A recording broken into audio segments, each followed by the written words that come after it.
common law is that you always have to make a presentment. If you don't make a presentment, nobody knows. Nobody knows what you're doing.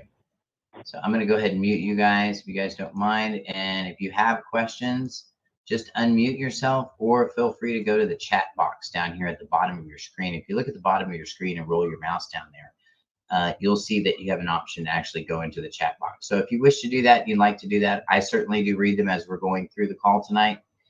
And I will do that. So so glad everybody is here. If you guys just highlight that box, you'll be able to see that. Before we get started, this is a very special day. And one of the reasons it's a very special day is because this month, this is preparation day for us. So this is a day that what we do is we prepare. And we prepare for tomorrow. And tomorrow is a day of, well, we prepare for tonight. As soon as the sun goes down, which is, we'll be off the call. But when the sun goes down, we prepare ourselves to rest. And we go into a hibernation of sorts that we do with Yahweh. And we take a break, turn off the phones. We turn off social media for the most part. I mean, I try to, it's really hard, but I struggle with it. But I really try to. And we don't cook anything. We don't travel. We don't spend any money. We don't do any commerce. It's just all about Yahweh. And this is called keeping the Shabbat. And this is something that we do. We're not Jewish people. We are practicing Hebrews. And this is how we roll. So anyway, wanted to tell you guys before we get started, I just wanted to give thanks real quick. If we could, we'll just give thanks to Yahweh. Father in heaven, I thank you for this wonderful day and this wonderful opportunity that we have to serve you. And this opportunity that we have to know you through your word, through your truth, and your consistency that never fails, Yahweh.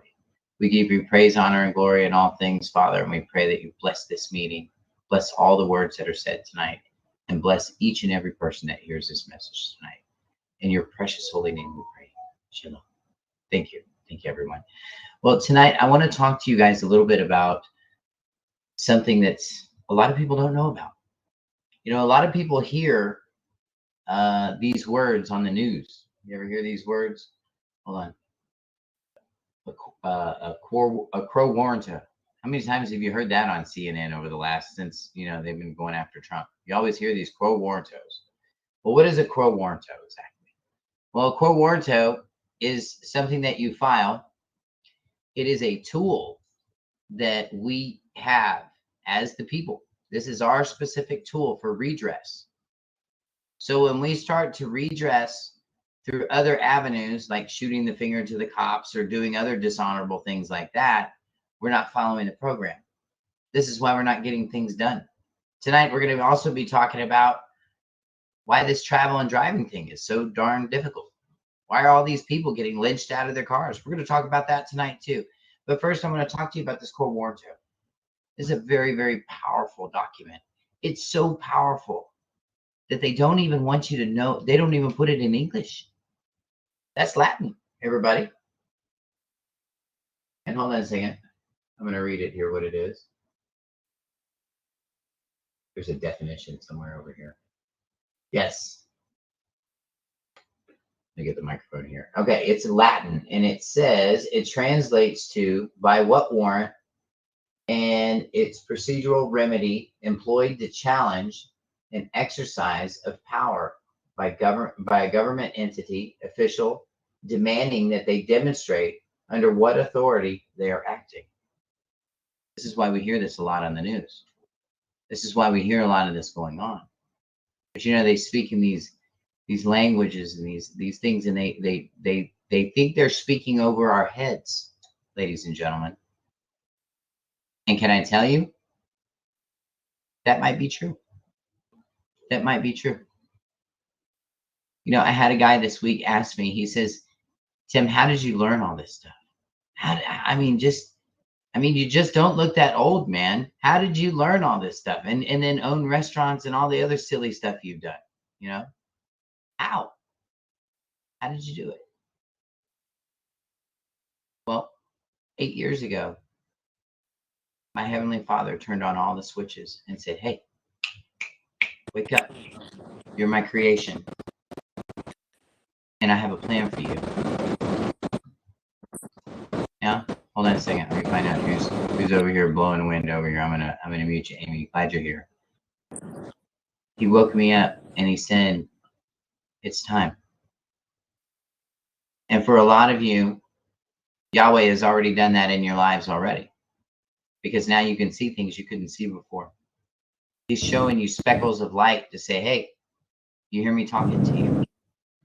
He's sending you messengers daily, weekly, yearly. And what are we doing?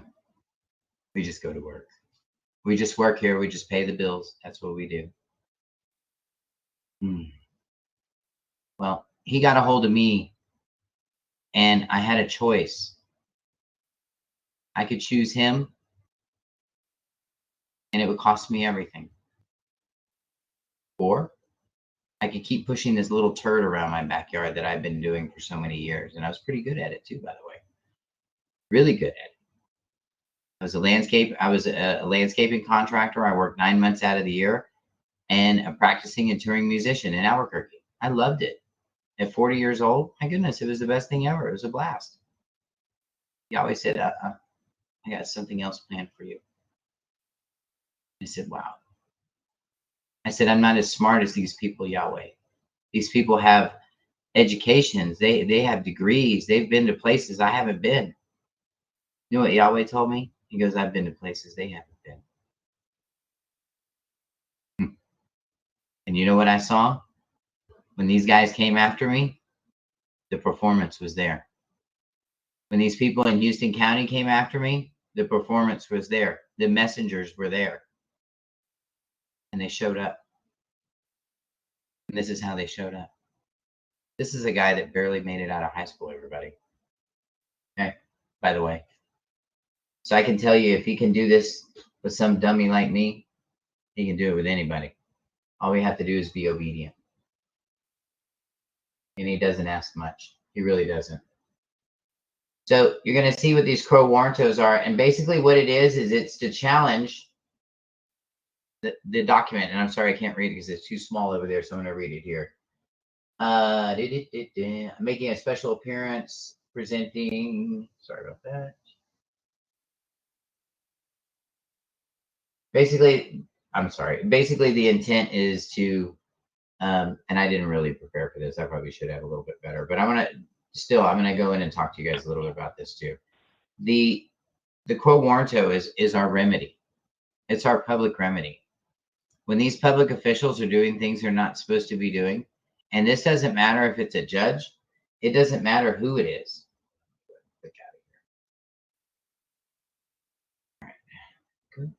It doesn't matter who it is. If they're a public official and you file one of these, more than likely they're going to be fired. If there's substance and reason for this, and some of you guys are going through this.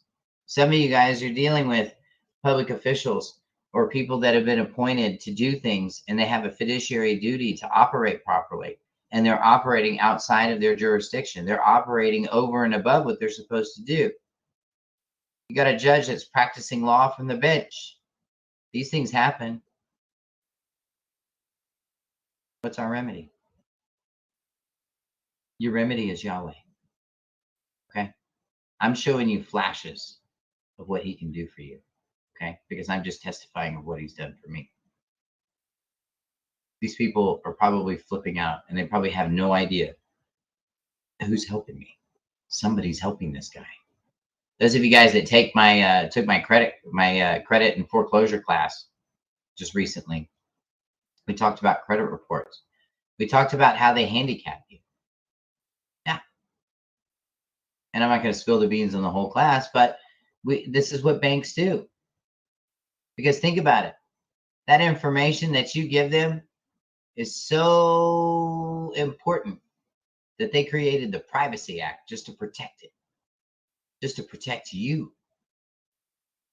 And what do we have to protect us from them? What do you have? You know, when people say, I've been saying this a lot lately, but it's true. But when people say, I'm going to go open a business, you'll always get some guy out of somewhere with gray hair probably. And he's going to pop up and he's going to say, now, if you're going to open a business, you got to open a business. You don't do it under your name. You got to file you an LLC or a corporation. So you're not personally liable. And, you know, the first time I heard that, I thought that was really like, seriously? You're going to complicate my life even more? I'm already buying bubble gum and all this other stuff as a kid back then. I'm already buying bubble gum and going to the store and doing commerce on my own.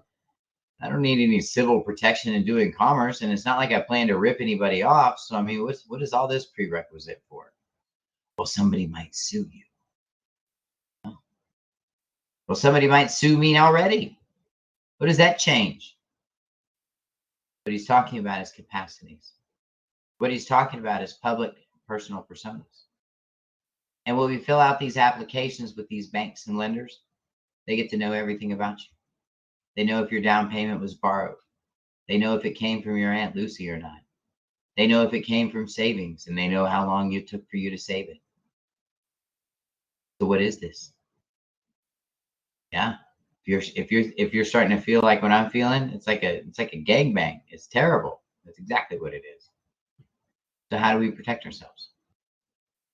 Well, you need to look at the other people that are operating in the public, which takes me to the travel and driving thing that I'm going to talk about tonight. Just rolling right into it. I love it. It's great. But it's true. Travel and driving. You got these people out there that are talking about travel and driving. Oh no, officer, I'm traveling. I'm not driving today. And I am now cop proof. Boom, boom, boom. Complete nonsense.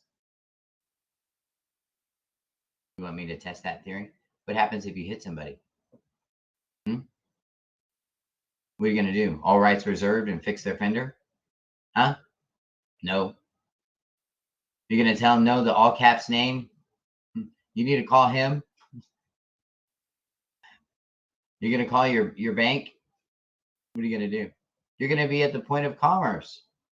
You're going to have to write a check, man. So these people that are traveling and saying, nope, I'm strictly traveling. What they're doing is they're exercising a blatant, gosh, what is the word I'm looking for? Man, I hate it when I'm thinking of something and my head just dropped it. This is what narcissists do. What narcissists do is they take their own personal responsibility out of a problem and then they readdress it. And they look at all the blocks that are left and go, okay, well, it's not so bad now because I took my personal liability out, but we're not saying that. You ever notice that? These are called double standards. These are people that are operating with irregular weights, irregular processes. In other words, they're not giving proper consideration for both sides. And when you do that, you put yourself into a little box. And if you continue to do it, they're going to put you in a white room in a little box because they're going to think you're nuts. I'm going to tell you, more people these days that are trying to fight for themselves. They're trying to learn these processes, but they're listening to all these people, and these people are not helping them at all. And the reason that they're not helping them is because they're narcissists. These are people that are mentally ill in the head. In their own brain, they think everything's working just fine. But the reality is that they're irresponsible people. These are people that don't like to look at personal responsibility at all. They want to typically elevate themselves over other people, David Strait. You know what I mean? And show how smart they are. Yeah. This is what they do. This is a sickness. And it's a spirit. It's a dark one. And if it takes control of your life, it will completely turn you off from Yahweh. Why? Doesn't he love everybody? Yes, he does. But here's what he cannot tolerate. The word says very clearly that liars and adulterers, homosexuals, will not enter into the kingdom of heaven. It's not going to happen. You want to roll the dice? Go for it. It's your soul. But I'm staying on the line over here. I'm staying over here, above reproach, not even close to even that end, because I don't want to be there. I've been there. I lived there. I struggled there. And I almost died there. I'm going to tell you guys, this travel and driving game, here's the line. Here's the question you have to ask yourself.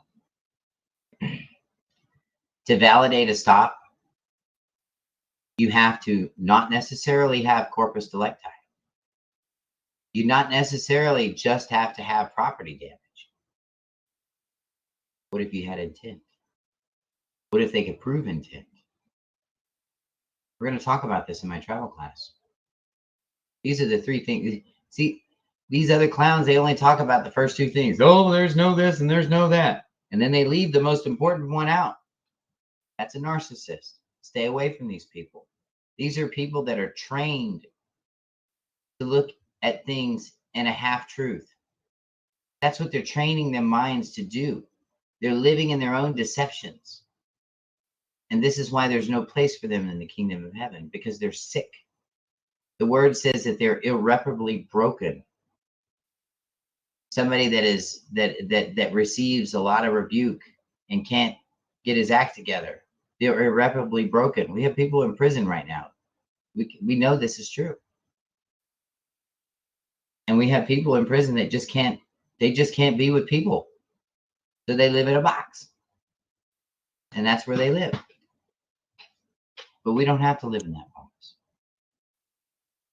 We can stand tall. And when you know that your Elohim is talking to you, don't you turn your head back for 1 second. You run. The Bible says that we have to run for the prize, no matter what. No matter what's in front of us. Run. And run hard. Forget Forrest Gump. Leave him at the bus stop. Run. Chase what Yahweh wants from you. You know, Yeshua told the rich man, I say this a lot, this parable. I talk about this a lot. Yeshua told the rich man, he said, if you want to get into heaven, you got to sell all your stuff. Take up your sacrifice and follow me. What? Sell all my stuff? Why would I want to sell all my stuff? He's only thinking one-dimensionally. What if he could just put all of his stuff away in a trust and then just trust in Yahweh? Don't we hear that a lot? Well, usually it's trust in that other guy. But we don't talk to him. We don't talk to that guy on this show unless we need a room payment. That's the only time we call him. Other than that, sorry, that's a joke.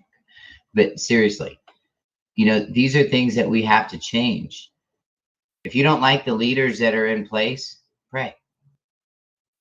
If you don't like the ethics of the person that's next door to you, look at your ethics. Where are your ethics at? If you don't like how that mother across the street is treating her children, ladies, how are you treating your children? Sometimes we're so busy looking around, we're missing what's right underneath our nose. This walk, this sovereignty walk, if that's what you want to call it, that's not what I call it, but some people might call it that. That's what it's all about. It's about walking in absolute truth. See, when you step out of this other world and this other matrix and you come into Yahweh's matrix, you walk into complete and pure light, complete and pure transparency. That means if somebody goes through your life, Patrick, today, and they check it for something in there, some skeleton in the closet, somewhere, he wrote his name on the wall somewhere, something dumb like that. If you can be that transparent, that's the kind of people Yahweh's looking for. That's the ones he's waking up. Why he woke me up is beyond me, because dude, I wasn't even close to any of that. Man, I couldn't complete a sentence without a cuss word. I swear I couldn't do it. And I have no excuses. I wasn't on a Navy ship. I wasn't anywhere, but just in a stupid place in my life. And nothing more than that. Yahweh will fix that. You guys that are on this walk and you're trying to learn about the banks, you're trying to learn about the systems. You know how I learned about this Writ of Quo Warranto? I learned about it because I prayed about it. And Yahweh sent a messenger and he brought it to me. And I was at a point in my life where I was ready to receive it. That's another part. I'm going to tell you, I had paperwork sitting on my desk when I woke up, and it took me a year, some of that paperwork, for me to even understand it. I was just that dumb. For real. And you know what? Yahweh will grow you to your place. He's got this stuff, and some people call it magic dust, but it's really not magic dust at all. It's just something that he has a whole bunch of. You know what it's called? It's called grace. No, that's not your neighbor next door. Grace. This is something that if you need to be 6.5 feet tall, because I'm 5'6", if you have enough grace, you will be 6.5 feet tall. And I've been just tall enough. I've been just fast enough. Been just enough. And before this walk, I was always not enough. The world would tell me I was not enough. You don't know enough. You might as well put it down. You're not going to learn it anyway. Barbara over there in the 9th grade told you weren't going to get it, and see, you still ain't getting it now. Yahweh says, if you walk with me, all things are possible. And I am living, breathing proof of that. And I'm testifying that today. It's absolutely true. So when we're traveling and we're driving, we need to understand the difference between travel and driving is the difference between liability or no liability. It's the difference between, do I need to step out to pay this bill or do I not? So we got a lot of cowboys running around. As a matter of fact, I got pulled over just the other day, and I got the most chicken garbage ticket you could ever think of. I was stopped at a stop sign. I was stopped at a stoplight taking a right turn, but I hadn't taken the right turn yet because the light was still red. And people were coming over the bridge on my left. And of course, they had the right of way. And apparently, I guess somebody got scared or something and they hit their brakes. So they were impeding traffic. So then the light turned green and I pulled out in traffic, the cop got mad at me and pulled me over and said I failed to yield the right of way. You've got to be kidding me. Like, maybe I could run the red. Oh, I failed to yield the right of way in an intersection, by the way, when I'm in a stoplight. That's a good one. That's a good one. And we have to know that this is a spirit that's behind these people. You know, the word says that we struggle with these spirits and principalities that are here. And principalities, what is a principality? I mean, it sounds like something you put on top of your cupcakes, right? Let's put a little principality on top. No, a principality, they're rulers. These are the people that are pushing all the buttons. Because you know these cops aren't smart enough to do this stuff on their own. Somebody's got to tell these bozos what to do and give them a book to read so they'll follow it. Yeah. So that's what they're doing out there. And that's what's happening today. We're missing a lot of things. I love this. I'm reading Pauline's comment here. She said she was made for this, and I have to agree. I've watched her videos. If you've ever watched Paulina Hope, she is on TikTok. She's got a really great channel. She's got a lot of stuff going on in Smith County right now. And you know, if you guys have a chance, please get behind her, share her page, ladies. I don't know if we have some ladies on the call tonight. So and we'll probably have ladies listening to the call later. So ladies, get behind her, man. She's really, really sharp as a tack. I had a really good talk with her today as well as other days. And she is really on her game, very passionate about what she does. So anyway, it says, I disputed unfair in court out of principle and won when I was 20 years old. Yeah. You know, my dad always used to tell me, you don't get if you don't ask. Yeah, it's true. So just ask. If you make a judge mad in a courtroom, one of the things I'll cover in this class is always apologize. If you say something you're not supposed to say, apologize quick. Huh? Those of you guys that watch my YouTube channel, Living Life Without Contracts, if you scroll way back in there, you'll see some court stuff that's in there in those videos. and you'll see me respond. And you know what? Sometimes I accidentally make these judges kind of mad, especially when I tell them that I don't need a lawyer and we have enough of your friends in here already. They get a little upset when you say things like that, and they kind of come unglued a little bit. So, they do. And you have to apologize. You should apologize. Why? Because they have to accept it. That's why. They're not allowed to take it personal. This is absolutely true. And this is true across all 50 states. Because they work for the public and they work for the public trust, it's their job to maintain the public trust. So the minute that you apologize, they must accept your apology. Patrick and I were talking earlier last week, and he was telling me about when they send your mail back to you, it's an automatic default. He's right. That's exactly right. And the post office will tell you that. Even those guys know that.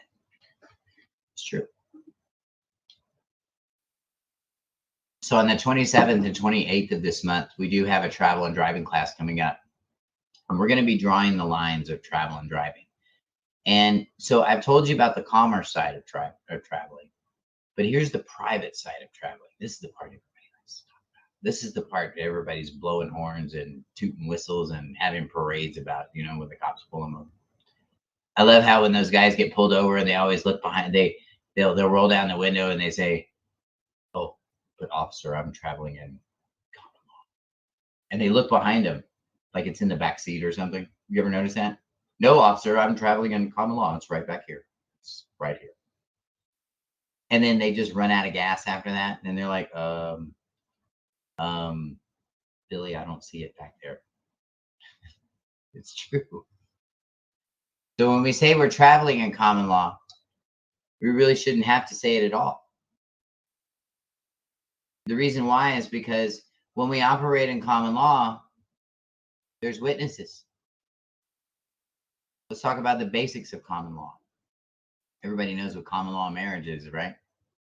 Well, how is it common law? Because you two were acting like it. That's why. Or you two were acting like it. Let's just say that. Me and my wife were acting like it. We did it for a while. So. Yeah. That's what common law is. It's not it's not any of this stuff that these guys are talking about. It's operating by witness. Think about this. When an apartment complex comes in and you didn't pay your rent, what do? They give you notice. They stick it on the door. They give you what? A 3-day pay or quit. You must pay X amount of dollars or pack your stuff and cheese fillet, get out. Right? Well, what is that? Well, that's common law. That's presentment. And it was noticed, not just to you, but taped on your big old front door so everybody can see it. That's called public notice. That's common law. This class, we're going to talk even more about how that really works. You ever notice when you get pulled over? Well, I haven't had this happen in quite some time, but back when I was a young man and I had really long hair, I always knew you were in big trouble when you get pulled over and there's one cop there and they run your plates. And you're like, man, I hope I paid that ticket. And then another cop pulls up. Oh, dang it. You know you didn't pay the ticket. And then they show up to the car like trick or treat. Everything's good. And you're like, you're done. Why do they have two cops here? I mean, is it like the intimidation factor? I mean, I'm 5'6". I was like 175 back then. I mean, you could throw a paperweight at me and just hold me down. It wouldn't take much. Why do they need two people? Because in common law, like I said, you must have a witness. The officer that's there, before he can pull you out of the public, he has to fill out what is called an arrest affidavit. We're going to talk about this more in the class, but he has to fill out what is called an arrest affidavit. And so you need a notary, and he can't notarize himself. Also, he probably thinks he can, but he shouldn't. And so they call one of their little cop friends over there, and he gets his little stamp ready, and he gets out of the car, and he's no longer a cop. He's the notary. And he's notarizing and witnessing the fact that he ran 1, 2, 3, and 4, 5, 6 and figured out he's going to take you to jail now. That's what's going on there. They're using common law. Now, did the officer show up to the window and said, "Excuse me, Mr. Hernandez, We just want to let you know these blue and red flashing lights back here. We're going to be traveling in common law today, so we need to put your seatbelt on and just make sure everything's good. All right. They don't do that. So why are we doing it? Why are these people on YouTube saying this stuff? Because they're being programmed. Because they're joining programs and they're being programmed, literally, by really sick people. So when you're talking about the private side of your car in the state of Texas, your vehicle is an extension of your home. How's that for private? So basically, if you're in your car and he doesn't have a reason to pull you over, that's no different than him or her coming in and walking into the front door of your living room and yanking you up out of there and putting you under a custodial arrest. Because that's exactly what happens when they pull you over. Now, you might have a civil right violation there. We just might have one of those. In case anybody's listening. Anyway, that was for my other fans out there that wear the uniforms and the trick-or-treat uniforms. Yeah, those guys. Anyway, and I've been seeing lately that they've been on my page. So I want to say thank you all for investing your time in today to watch Tim Damron tell you how to do your jobs. Because here's the deal. The more that the public knows about how these guys are supposed to do their jobs, the more we're able to enforce those things when they don't do what they're supposed to do. For example, this little one here decided that he was going to do what he did, which is very inappropriate. Why? Because he violated my civil rights. I was actually in my car and I was traveling and there was no commerce to be paid. There was no intent and there was no property damage. So what does that mean? That means I need to see his insurance. That's exactly what that means. And if we start walking into the courtrooms and we start talking to these people appropriately, rather than talking about all this back of the house stuff that may or may not even be true, you need to talk about things that you know firsthand. People are losing in courts because they're creating other arguments. You got people out there like the state nationals and these Anna Von Wrong people that are out there. And she's wrong as you don't want to be. I'm telling you, it's true. She's a deceiver. She's out there trying to destroy the people of this country. She's trying to discredit the people of this country. She's trying to make you all look stupid because she's putting messages out there. Have you heard lately she's been talking about a bank?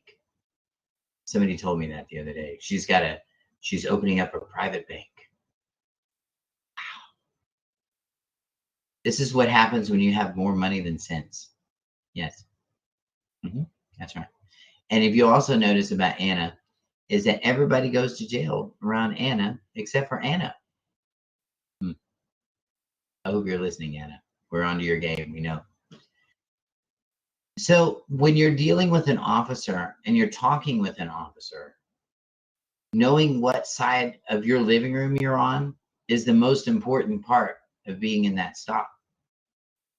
Does it mean you need to get mouthy with him? Nope. Sure doesn't.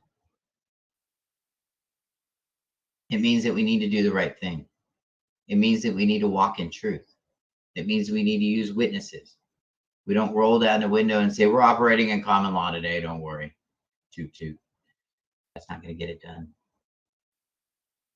In this class, we're going to be talking. It's actually a 2-day class. So we got 3 hours on the first day. We got another 3 hours on the next day. And the next day, all this hocus pocus stuff that I'm talking, because, there's always those people in the crowd that, they're thinkers. And they're half empty guys. Those are the ones that always look at a glass and say, nope, it's half full. I don't care what you said, it's half full. I'd say he's foolish and non-optimistic. But these people, this is different, because when you start operating in equity, you're operating in a language that these people actually surrender to. And when I say surrender, these people are operating witchcraft. I don't know if you haven't noticed that or not. What did I say earlier about liars? They're not going to enter in the kingdom of heaven. None of them. Not a single one. I don't care how many churches they're directing traffic at. It doesn't matter. If you go to work and your job is to lie to people, you are sealing your own doom. This is one of the reasons I don't work in the car business anymore. One of the reasons I left the car business. I left the car business when I met my wife. Because I knew I couldn't keep. I was having a hard enough time telling the truth. My goodness, my job was making it even harder. Because every day I was told to go in and lie to people. Every single day. And my paycheck depended on it. Professional liar. What do lawyers do? They professionally lie. What do cops do? We cops explain. No, professionally lie. It's the same thing. That's why they wear dark uniforms. You ever notice that? Anytime you ever see anybody wearing a dark uniform, they're always some kind of criminal. Like even from the days of the cartoon days, you know, when people's faces weren't even legible, they just had little figures running around the TV. That was my day. Yeah, my age is showing. Anyway, but you know, we always knew the bad guy because he always had that cool rock music that came on the TV, and then the little black guy would come out. You know what I mean? You know, because he'd be all in his little black uniform and everything else. Nothing's changed. These guys are still running around in black uniforms. These judges are still wearing black dresses. Why do they wear these black dresses? Because they worship Saturn? No. Because they're trying to shield themselves from their own liability. They believe that. That's what these shipbuilders believe. They believe that if they do all these little 1, 2, 3s and all this other stuff that they're doing, that they're just smarter than everybody else. I'll tell you a little bit about Masons. There's two kinds of Masons. You have Masons, and then you have Freemasons. We don't see many Masons anymore. Now, the Masons are actually a race of people. That's right. And they're builders for Yahweh. So when Yahweh would tell them to go build something, they go build it. I'm trying to think who it is off the top of my head. He wrote Proverbs. I can't think of his name. But anyway, you know, this has been going on for a long time. And Yahweh's people have been harnessing these demons and making them do stuff for a long time. This has been going on for a long time. And we also have that same ability to do the same. But we have to learn to speak their language. And we have to learn to understand what they're actually saying. Those of you guys that are reading your Black's Law dictionaries, you're noticing that they're a lot different than the Webster's dictionary. That's right. Solomon wrote Proverbs. Thank you. Appreciate that. Thanks, John. And Solomon commanded demons. He had, I don't remember how many they were exactly. I want to say 13 of them or whatever. He had them completely under spells and they would just go build stuff for him. So these Freemasons is a whole nother group of people. And these Freemasons, they believe they can go build whatever they want. They don't have to check in with Yahweh. They believe that they're master builders. And they believe that they have like an internal righteousness or an order of things because they're honing their skills or developing themselves psychologically and going through their little classes and their stupid doors and ceremonies and pillowcases and all that other stupid stuff. And let me tell you something, man. There's no guarantees in this world. None. But Yahweh has all the guarantees. Yahweh's words never fail. His promises never fail. His words never fail. And everything he has said has come true. Everything. So I know the rest of it's true too. So don't gamble. Stay in the right place. And when you're looking at these people that are coming up to your car, they're not like you and me. They're not even close. They don't have any empathy. That's one thing that a narcissist does not have. They have no empathy. Watch these things on cops. When you see these girls, they all break down and cry. Ah, and the cop's like, oh, man, I don't really care. We just got to get her in the car anyway. And that's it. Or you'll see them standing outside a murder scene somewhere, or somebody's just bleeding out on the ground over there, and they just stand there with the clipboard and just go do whatever, and they act like they'll eat a donut at the same time. They don't care. There's something wrong. There's something wrong when you can turn it off like that. Oh, but it's my job. It's not your job to lie to people. It's not your job to intimidate people. It's not your job to bully people, not even the criminals. That doesn't work that way. And we have been told our whole lives that it does. And because of that, we don't know the difference between travel and driving anymore. So with these spurts of knowledge and people like me that are popping up and saying things, you got 20 more other people trying to scare you out of your pen, trying to scare you from one side of the cage to the other. Why? Because they don't have nothing else better to do but to watch you squirm. I call these people energy parasites. Yeah. Because they want your time. You know those people that you always meet for lunch, for like a late lunch, and then they show up late as you don't know what already? Uh-huh. That's a spiritual thing. That's a demon. That's somebody laughing at you. You can rise above that. You don't have to put up with that stuff. We don't have to. But we have to walk in his light. We have to walk in his discipline. And if we're not walking in his discipline, we're walking in our own ways.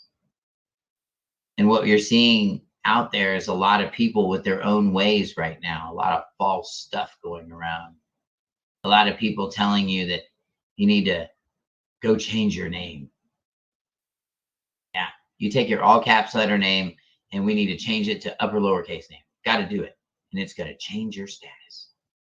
Well, my birth certificate's always been uppercase, lowercase, and it's never, nope, didn't help me at all.